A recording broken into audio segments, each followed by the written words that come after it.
കഥകളി രംഗത്തെ അതിപ്രശസ്തനായ ശ്രീ കലാമണ്ഡലം ബാലസുബ്രഹ്മണ്യൻ ആശാനുമായുള്ള വിശേഷങ്ങൾ പങ്കുവയ്ക്കൽ തുടരുകയാണ്. അരങ്ങേറ്റം കഴിഞ്ഞു, രണ്ടാമത്തെ വർഷം ഗോപിയാശാൻ്റെ കീഴിലങ്ങോട്ട് ഏകദേശം 4 വർഷം അല്ലേ? 4 വർഷം ഫുള്ള് കുട്ടിത്തരം ഇടത്തരം. കുട്ടിത്തരം ഇടത്തരം പറഞ്ഞാൽ ചെറിയ വേഷങ്ങൾ, ഇടത്തരം വേഷങ്ങൾ, പിന്നെ ആദ്യാവസാന വേഷങ്ങൾ. അങ്ങനെയാണ് ഇതിൻ്റെ ഒരു പഠിപ്പിക്കുന്ന സമ്പ്രദായം. ഒരു കഥ പഠിപ്പിക്കലല്ല, ഓരോ അനവധി കഥകളിലെ ചെറിയ വേഷങ്ങൾ, ഇടത്തരം വേഷങ്ങൾ, ആദ്യാവസാനം, കുട്ടിത്തരം വേഷം, ഇടത്തരം, ആദ്യാവസാന വേഷം എന്നതാണ് പറയാം. അത് ഈ 8 കൊല്ലാണ്, 8 കൊല്ലത്തിന് വിഭജിച്ചില്ല. ഒരു ആ കാലഘട്ടത്തിലൊക്കെ ഒരു 3 കൊല്ലമാകുമ്പോഴേക്കും കുട്ടിത്തരും ഇടത്തരും പഠിച്ചു. നമ്മളുടെ കഥകളിയുടെ സാഹിത്യരൂപമുണ്ടല്ലോ, ആട്ടക്കഥ, അതിൻ്റെ ശരിയായ ആസ്വാദനം ഇല്ലാതെ അഭിനയം ശരിക്കും നടക്കില്ലല്ലോ. അപ്പോൾ അതിൻ്റെ ക്ലാസ്സുകളൊക്കെ എങ്ങനെയായിരുന്നു? ഞാൻ പഠിക്കുന്ന കാലത്തെ ക്ലാസ്സിൻ്റെ സമ്പ്രദായം കാലത്ത് 4 മണിക്ക് എണീക്കുക, വെളുപ്പിന് 4:30 മണിക്ക് വർഷക്കാലത്ത് ഒഴിച്ചിൽ, അല്ലാത്ത കാലഘട്ടത്തിൽ കണ്ണ് സാധകം, എണ്ണ ഇട്ടിട്ട് ചാടുക, 4:30 മണിക്ക് എണീറ്റിട്ട് ചാടി അഭ്യാസം, ഒഴിച്ചിൽ. അതൊക്കെ കഴിഞ്ഞു കാലത്ത് ഒരു 6-6:30 വരെ. 6:30 കഴിഞ്ഞാൽ കുളിയും കഞ്ഞി. അത് കഞ്ഞിയാണ് എപ്പോഴും ആ പാരമ്പര്യത്തിൻ്റെ കഞ്ഞി ഉപ്പിലിട്ടതൊക്കെ ഉണ്ടാവും. കഴിഞ്ഞാൽ 8:15 ബെല്ലടിക്കും. 8:30 മണിക്ക് ക്ലാസ് തുടങ്ങും. 8:30 മണിക്ക് ക്ലാസ് തുടങ്ങിയാൽ 12 മണിക്ക് ക്ലാസ് കഴിയും. അത് കലാവിഷയത്തിൻ്റെ ക്ലാസ്. കലാവിഷയത്തിൻ്റെ ക്ലാസ് 8:15 ബെല്ലടിച്ച് 8:30 തുടങ്ങിയാൽ 12 മണിക്ക് കഴിയും. ചേർന്ന കാലഘട്ടത്തിലാണ്. ഉച്ചയ്ക്ക് ശേഷം 2 ഗ്രൂപ്പായിട്ട് സാഹിത്യം പഠിപ്പിക്കും. അവിടെയാണ് ഈ ആട്ടക്കഥക്ക് സാഹിത്യം പഠിക്കും. ആ ക്ലാസ്സാണ് ഇതിൻ്റെ ആട്ടക്കഥ പഠിപ്പിക്കലും സംസ്കൃതം പഠിപ്പിക്കലും നാട്യശാസ്ത്രത്തിലുള്ള കാര്യം. പിന്നെ രാത്രി ക്ലാസ്, രാത്രി അഭിനയ ക്ലാസ് 7:15 മുതൽ 8:30 വരെ അഭിനയം മുതൽ. അത് പിന്നെ മാറ്റം വന്നു. രാത്രി ക്ലാസ് വെള്ളാച്ചു 2 നേരം ക്ലാസ്സാക്കി. ഒരു 5ാമത്തെ കൊല്ലം പഠിക്കും. മാറ്റം വന്നു. കാലത്തിനനുസരിച്ചുള്ള ഡിപ്ലോമ പഠിക്കുന്ന കാലഘട്ടത്തിലേട്ടോ. അങ്ങനെ ബാലേട്ടന് ഈ ഡിപ്ലോമ കോഴ്സ് എത്ര വർഷമായിരുന്നു? അല്ലല്ല, 6 കൊല്ലം. 6 കൊല്ലം. ഈ ഗോപിയാശാൻ്റെ കളരിയിൽ നിന്ന് പിന്നെ ഞാൻ പോയത് രാമൻകുട്ടിയാശാൻ്റെ കളരി. ആദ്യാവസാനങ്ങളെ വേഷങ്ങൾ മുഴുവൻ രാമൻകുട്ടിയാശാൻ്റെ കളരിയിൽ കൂടിയാണ്. ഈ ആദ്യാവസാന വേഷങ്ങൾ മാത്രമല്ല, ഈ പഠിച്ചോടത്തോളം ആവർത്തനം ചെയ്യലാണ് ചെയ്യുക അവിടെ. അതിൻ്റെ ഈ പത്മനാഭൻ്റെ കളരിയും കയറും. ഈ പത്മനാഭൻ്റെ കളരി എന്നാണ് ശരിക്കും ആദ്യമായി ഈ കച്ചി എണ്ണിയും വാങ്ങുന്നത്. ഒരു വിദ്യാർത്ഥി ആദ്യം കഥകളി പഠിക്കാൻ ചേരുമ്പോൾ ആദ്യമായിട്ട് എന്താ വെച്ചാൽ ദക്ഷിണ കൊടുത്ത് കച്ചി എണ്ണി ഇങ്ങോട്ട് വാങ്ങും. അതാണ് ആദ്യത്തെ കർമ്മം. എന്നിട്ടാണ് കഥകളി പഠിക്കാൻ ചെയ്യുന്നത്, കച്ചി അങ്ങോട്ട് ഉടിപ്പിക്കാൻ. അപ്പോൾ ഈ പത്മനാഭൻ്റെ കയ്യിൽ നിന്നാണ് ഞാൻ ദക്ഷിണ കൊടുത്ത് കച്ചി എണ്ണയും വാങ്ങി. അപ്പോൾ ആശാനുണ്ട്, ഗോപിയാശാനുണ്ട്, അടുത്തുണ്ട്. ഗോപിയാശാനാണ് ഉടിപ്പിക്കാൻ. അത് ചെറിയ കുട്ടികൾ ട്രൗസർ ഇട്ടുള്ള ചെറിയ. പക്ഷെ അന്ന് ആദ്യത്തെ ഒരു 2 മാസം ആദ്യത്തെ ഉഴിച്ചിലുണ്ട്. അത് മുഴുവൻ പത്മനാഭനാണ്. അന്ന് ഏറ്റവും ചെറിയ കുട്ടികളെ ഒഴിഞ്ഞ് ഈ ആദ്യത്തെ ഒരു കൊല്ലം അത് ആചാര്യന്മാരനെ ചെയ്യൂ. അത് എത്ര സീനിയർ ആൾക്കാരുണ്ട്, വ്യാസാന്മാർ, അത് വളരെ ശ്രദ്ധിച്ച് ചെയ്യേണ്ട സംഭവമാണ്. ഇല്ലെങ്കിൽ അത് അപകടം അത്ര കഠിനാണ്. അതിനൊരു അങ്ങനെ 6 വർഷം കലാമണ്ഡലത്തിൽ ഡിപ്ലോമ കോഴ്സ് കഴിഞ്ഞു. അതെ. ആ ഡിപ്ലോമ കോഴ്സിൽ ഒരു വലിയ ബഹുമതിയോട് കൂടി പാസ്സായില്ലേ? ആദ്യത്തെ വോളണ്ട് മെഡൽ കിട്ടി. വോളണ്ട് ലണ്ടനിലുള്ള ആളാണ്. അദ്ദേഹം കോഴിക്കോട് വലിയൊരു കമ്പനിയിലെ MD ആയിരുന്നു. ഒരു മാനേജർ. വളരെ കാലം 30-32 കൊല്ലം കേരളത്തിൽ ഇന്നാളാണ്. കഥകളിയും മറ്റ് പൂരും ഒക്കെ ഷൂട്ട് ചെയ്ത് മാസ്റ്റർ ഓഫ് മലബാർ എന്ന് പറഞ്ഞിട്ടൊരു വീഡിയോ ഞാൻ മുപ്പരി ഇറക്കിയിട്ടുണ്ട്. മാസ്റ്റർ ഓഫ് മലബാർ, നമ്മുടെ എല്ലാ കലകളും അതിലുണ്ട്. അദ്ദേഹം 10-32 കൊല്ലം ഇവിടെ വന്ന് കഥകളിക്ക് നല്ലോണം അറിയാം. കുഞ്ചുകുറുപ്പാശാൻ്റെ മുതലുള്ള വലിയ ആചാര്യന്മാരുടെ എല്ലാ വീഡിയോകളും അദ്ദേഹത്തിൻ്റെ വീട്ടിലുണ്ട്, ലണ്ടനിൽ. ഞാൻ അവിടെ പോയില്ല, അദ്ദേഹത്തിന് വീട്ടിൽ പോയി. അപ്പോൾ അദ്ദേഹം കലാമണ്ഡലത്തിൽ ഇവിടുന്ന് പോണതിൻ്റെ മുമ്പ് ഇവിടെ ജോലി കഴിഞ്ഞ് പോകുമ്പോൾ ഒരു തുക കൊടുത്തേൽപ്പിച്ചു. ഒരു സ്വർണ്ണ മെഡൽ കൊടുക്കണം, ഏറ്റവും കൂടുതൽ ഫസ്റ്റ് ക്ലാസ് ആയിട്ട് ഏറ്റവും കൂടുതൽ മാർക്ക് കിട്ടി പാസ്സാവണ പ്രാക്ടിക്കലിൽ വേഷത്തിൽ ഒരു മെഡൽ നിശ്ചയിച്ചു. അത് ആദ്യം കിട്ടിയത് എനിക്കാണ്. അത് തിരുവനന്തപുരത്തിന് എം എൻ ഗോപിയിൽ നിന്നായിരുന്നാണ് മേടിക്കണത് അല്ലേ? അവിടെ കിട്ടിയത്. ഗംഭീര വിജയമാണ്. അപ്പോൾ അത് കഴിഞ്ഞിട്ട് പിന്നീട് അത് കഴിഞ്ഞ് ഞാൻ സ്കോളർഷിപ്പ് എടുത്തു. അത് കഴിഞ്ഞിട്ട് ഒരു കുറച്ച് ഗ്യാപ്പ് വന്നു.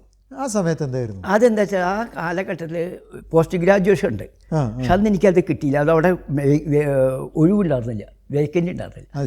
ആ സമയത്ത് ഞാൻ ഗുരുവായൂർ കഥകളി ക്ലബിൻ്റെ കീഴിൽ അവിടെ കഥകളി അഭ്യസിപ്പിക്കലൊക്കെ ഉണ്ടോ, കലാമുള്ള മാസ്പിഷാരടി പഠിപ്പിച്ചിരുന്നു. അപ്പോൾ അദ്ദേഹം വിദേശയാത്രയ്ക്ക് പോകുമ്പോൾ അവിടെ താൽക്കാലിക അധ്യാപകനായിട്ട് അവിടെ കയറിയ. പിന്നെ അദ്ദേഹം തിരിച്ചു വന്നപ്പോൾ അവിടുന്ന് പോയില്ല, അവിടെ തന്നെ പഠിക്കലും അദ്ദേഹത്തിന് കുറേ തിയറി പരമായിട്ടും അല്ലാത്ത കുറേ പഠിക്കലൊക്കെ ആയിട്ട് ഒരു 1.5 കൊല്ലം 2 കൊല്ലത്തോളം ഗുരുവായൂർ ക്ലബിലായിട്ട്. അപ്പം എനിക്ക് ആ സമയത്ത് കേന്ദ്ര ഗവൺമെൻറ്റിൻ്റെ സ്കോളർഷിപ്പ് കിട്ടി. അത് ശരി. കേന്ദ്ര ഗവൺമെൻറ് ICCR കേന്ദ്ര ഗവൺമെൻറ് വീണ്ടും കലാമണ്ഡലത്തിലെ രാമകൃഷ്ണൻ്റെ കീഴിൽ സ്കോളർഷിപ്പ് പഠിച്ചു. അതെത്ര വർഷമായിരുന്നു? അതേ 2 വർഷം, 2 ഞാൻ 3 വർഷത്തോളം പഠിച്ചു. അന്ന് 3 വർഷത്തോളം വീണ്ടും രാമകൃഷ്ണൻ്റെ കീഴിൽ വീണ്ടും ഇതന്നെ. ഈ ശരിക്ക് നമ്മളുടെ ഈ സ്കോളർഷിപ്പ് കോഴ്സ് എന്ന് പറഞ്ഞാൽ ഹയർ സ്റ്റഡി സ്കോളർഷിപ്പ് കഴിഞ്ഞു. ശരി. വലിയ വലിയ വേഷങ്ങളും തിയറി അഭിനയ പ്രധാനമായിട്ടുള്ള തിയറി പരമായിട്ടുള്ളൊക്കെ ഒക്കെ അത് കഴിഞ്ഞാൽ ലാസ്റ്റാണ്. അത് കലാമണ്ഡലത്തിലെ 6 വർഷത്തെ ഡിപ്ലോമ കോഴ്സ്. അതെ, സ്കോളർഷിപ്പ്. 3 വർഷത്തെ സ്കോളർഷിപ്പ് കോഴ്സ്. ഈ 2 മറ്റേ എന്താണ് കോഴ്സ് കൊണ്ട് കഴിഞ്ഞ് വരുമ്പോൾ നമുക്ക് കഥകളിയെക്കുറിച്ച് അത്യാവശ്യം ഒരു ധാരണയായിട്ടുണ്ടാവും അല്ലേ? നല്ല ഉറപ്പായി നമുക്ക് ആത്മവിശ്വാസവും ഒക്കെ കൂടിയിട്ട് വരും. അപ്പോൾ പിന്നീട് ഈ കലാമണ്ഡലത്തിലെ വിദ്യാഭ്യാസം കഴിഞ്ഞിട്ട് അവിടെ തന്നെ അധ്യാപകനായി ജോലി കിട്ടുന്നു അല്ലേ? അപ്പം കിട്ടിയില്ല. പിന്നെ ഞാൻ ചെറിയ കുട്ടികളെ അന്ന് ഈ ചെറിയ കുട്ടികളെ പഠിപ്പിക്കാം, മോഹം ഒന്ന് മോഹത്തിനിങ്ങനെ ഓരോ വേഷം കിട്ടാൻ യൂത്ത് ഫെസ്റ്റിവലൊക്കെ തുടങ്ങിയ കാലമായിരുന്നു. അപ്പോൾ കുട്ടികളെ എങ്ങനെ പഠിപ്പിക്കാൻ. പിന്നെ ഗുരുവായൂർ ആദ്യം ഞാൻ ക്ലാസ് എടുത്തിരുന്നു. അപ്പോൾ അന്ന് കുറേ പ്രൈവറ്റ് കുട്ടികളുണ്ട്. അപ്പോൾ ഗുരുവായൂർ ഒരു class, Thrissur class, Palakkad class, അങ്ങനെ പ്രൈവറ്റ് ക്ലാസ്സുകളും പ്രൈവറ്റ് കളികൾ കുറേയൊക്കെ കിട്ടും. അപ്പോൾ അങ്ങനെ കളികൾ ഒരു കൊല്ലം ഇങ്ങനെ നടന്നു. അങ്ങനെയൊക്കെയുമ്പോഴാണ് ഒരു പോസ്റ്റ് കലാമണ്ഡലത്തിൽ വന്നത്. ആ ഇൻ്റർവ്യൂവിൽ പങ്കെടുത്തു. എന്നെ അയക്കാൻ കഴിയില്ല. ആ ഇൻ്റർവ്യൂവിനെ കുറിച്ച് വല്ല ഓർമ്മയൊക്കെ ഉണ്ടോ? ഈ ഇൻ്റർവ്യൂ ഭയങ്കര ആ കാലഘട്ടം. ആ ഇൻ്റർവ്യൂ വളരെ കാലങ്ങൾക്ക് ശേഷം ഒരു പോസ്റ്റ് വരികയാണ്. ഈ 79-ലാണ് ഞാൻ അധ്യാപകനായിട്ട് ചേർത്തത്. അതിൻ്റെ മുമ്പ് അവിടെ ഉള്ള അധ്യാപകന്മാർക്കും സ്റ്റാഫിനൊക്കെ ശമ്പളം ഒരേ സ്കെയിൽ ഓഫ് പേ ആണ്. അധ്യാപകർക്ക്? അതെ, ഈ അധ്യാപകൻ്റെ സ്കെയിൽ ഓഫ് പേ പറഞ്ഞിട്ട് ഗവൺമെൻറ് അംഗീകരിച്ച് 2 പോസ്റ്റായിരുന്നു. ഒരു വേഷത്തിനുള്ളൊരു പോസ്റ്റും മോഹിനിയാട്ടത്തിൻ്റെ ഒരു പോസ്റ്റും. അപ്പോൾ ആ വേഷത്തിൻ്റെ പോസ്റ്റിലേക്ക് അനവധി ആൾക്കാർ വന്നിരുന്നു. അന്ന് പ്രാക്ടിക്കൽ ചെയ്ത് ജഡ്ജസൊക്കെ പുറമേ അങ്ങനെ കിട്ടി. ഭാഗ്യത്തിന് കിട്ടി. അനവധി ആൾക്കാർ വന്നിരുന്നു. പക്ഷെ ഞാൻ ചെയ്യാതെ ചെയ്തു, എനിക്ക് കിട്ടി. ശരി. അപ്പം അങ്ങനെ കലാമണ്ഡലത്തിലെ അധ്യാപകനായി 79 അധ്യാപകനായി. അപ്പോൾ കലാമണ്ഡലത്തിലെ വിദ്യാർത്ഥിയായിരിക്കുമ്പോൾ ആശാന്മാരായിരുന്ന ആൾക്കാരൊക്കെ അധ്യാപകനായപ്പോൾ സഹപ്രവർത്തകരായി മാറി അല്ലേ? വിദ്യാർത്ഥിയായിരിക്കുമ്പോൾ ഒക്കെ ആശാന്മാർ. അതെ. ബാലേട്ടൻ അധ്യാപകനായപ്പോൾ അവർ സഹപ്രവർത്തകരായി. അതെ. ആ ഒരു വ്യത്യാസം വല്ലതും അനുഭവപ്പെട്ടിരുന്നു? എങ്ങനെയാണ്? ഇപ്പോൾ ഗോപി ആശാനൊക്കെ ശരിക്ക് ബാലേട്ടൻ്റെ ആശാനാണ്. ബാലേട്ടൻ അവിടെ അധ്യാപകനാകുമ്പോൾ ശരിക്കും സഹപ്രവർത്തകനാവുന്നു. ആ ഒരു വ്യത്യാസം എങ്ങനെയായിരുന്നു ഫീൽ ചെയ്തിരുന്നു? ഗുരുശിഷ്യ ബന്ധത്തിനൊരു മാറ്റമില്ല. പക്ഷേ അവർ ചില ഉപദേശം തന്നെ. ഇന്നലെ വരെ വിദ്യാർത്ഥിയായിരുന്നു, ഇന്ന് മുതൽ സുബ്രഹ്മണ്യൻ അധ്യാപകനാണ്, കുട്ടികളുടെ അടുത്ത് ഓളത്ത് കൈയിട്ടിരുത്തുന്നതാണ്. ഇന്നും ഓർമ്മയുണ്ട്. കാരണം സുബ്രഹ്മണ്യനേക്കാൾ സീനിയറായുള്ള കുട്ടികളവിടെ പഠിച്ചുകൊണ്ടിരിക്കുന്നുണ്ടാവും. ഇന്ന് അധ്യാപകൻ. അപ്പോൾ അവരെ തോളത്തിട്ട സുബ്രഹ്മണ്യൻ ആശാനാവില്ലുണ്ട്. അപ്പോൾ അതൊക്കെ അവർ ഉപദേശിക്കും. അപ്പോൾ ചിലപ്പോൾ ചിലവർക്കൊക്കെ അഭിപ്രായ വ്യത്യാസം വരാം കേട്ടോ, അത് സ്വാഭാവികമാണല്ലോ. ചില നിലവന്ന അധ്യാപകൻ, പക്ഷെ നമ്മൾ നമ്മുടേതായ നിലവാരം അധ്യാപകൻ്റെ സ്റ്റാറ്റസ് കീപ്പ് ചെയ്ത് പോകണമെന്ന് അവർ ഉപദേശിക്കും. അപ്പം അങ്ങനെ അധ്യാപകനാകുമ്പോൾ ഈ കലാമണ്ഡലത്തിൽ നിന്ന് വേഷങ്ങൾക്കൊക്കെ പോകേണ്ടി വരും അല്ലേ? പിന്നെ എല്ലാ കലാമണ്ഡല ട്രൂപ്പിൻ്റെ കളിക്കൊക്കെ പങ്കെടുക്കണം, എല്ലാ വേഷവും. അത് ആശാന്മാരുടെ വേഷങ്ങളുടെ മൂന്നാമത്തെ കരയാവും നമ്മുടെ വേഷങ്ങൾ. അതിപ്പോൾ ഏതാണ് നമുക്ക് പറ്റിയ ചില വേഷങ്ങൾ നിശ്ചയിക്കും, ആ വേഷങ്ങൾ കിട്ടും. ബാലേട്ടന് ഏതെല്ലാം രീതിയിലുള്ള വേഷങ്ങൾ കിട്ടിയിട്ടുണ്ട്? ആദ്യം ശ്രീവേഷം ധാരാളം കിട്ടിയിരുന്നു. ശ്രീവേഷത്തിലൂടെ അല്ല ശരിക്കും പറഞ്ഞാൽ ജനങ്ങളിൽ ശ്രദ്ധിക്കപ്പെട്ടത്. ശരിക്കും പറഞ്ഞാൽ കുശലവന്മാരിൽ കൂടിയാണെന്നാണ് എല്ലാവരും പറയുന്നത്. എനിക്കിപ്പോൾ പറയാൻ പറ്റില്ല, ഞാൻ എല്ലാ വേഷം കിട്ടുള്ളൂ.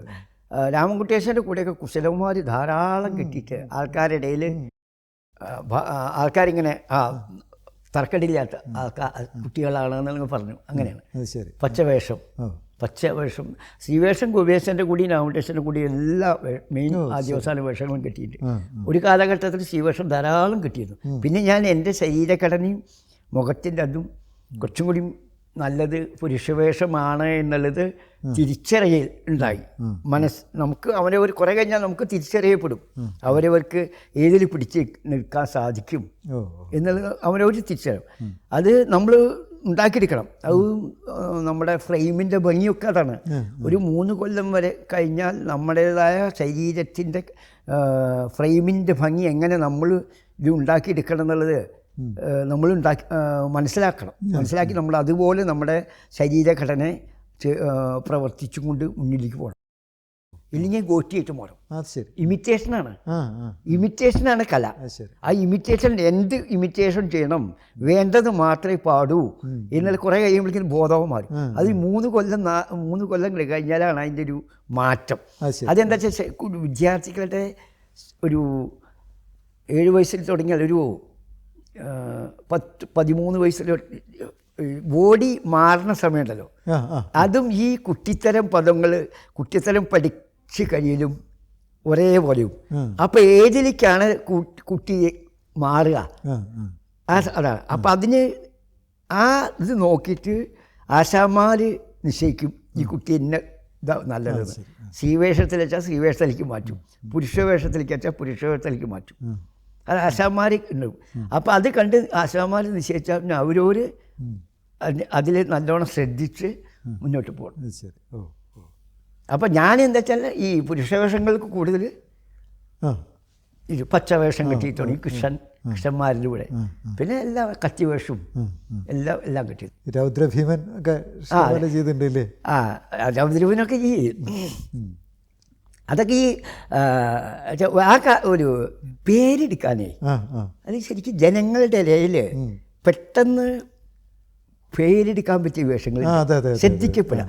ഏതൊരു കലാകാരനും ഇപ്പോൾ നമ്മൾ ഇന്നിപ്പോൾ ലോക പ്രശസ്തി അർജിച്ച പത്മശ്രീ കലാമണ്ഡലം കൃഷ്ണനാരായണനും ഇതൊക്കെ ഉണ്ടല്ലോ, അവരെല്ലാം ആദ്യം ഈ ലോകധർമ്മി കൂടുതലുള്ള വേഷങ്ങൾ കൈകാര്യം ചെയ്തിട്ടാണ് പ്രസിദ്ധി ജനങ്ങൾ സമ്മതം. എന്നിട്ട് മറ്റേതിൽ കൊണ്ടുവരാൻ ആസ്വാദകനെ ഇങ്ങോട്ട് കൊണ്ടുവരാൻ. ഇപ്പോൾ പൂതന കൃഷ്ണനല്ലേ കിട്ടും. പൂതന കൃഷ്ണനാരായണൻ്റെ പൂതന എന്ന് പറഞ്ഞാൽ ജനം അംഗീകരിച്ചു, അത് പെട്ടെന്ന്. അതുപോലെ രൗദ്രഭീമനും അതൊക്കെ ശരിക്കും കഥകളിയിലെ വേഷങ്ങൾ പറഞ്ഞാൽ അതല്ലാത്തൊരു വേഷങ്ങളുണ്ട് ബാക്കിൽ. അത് നല്ലോണം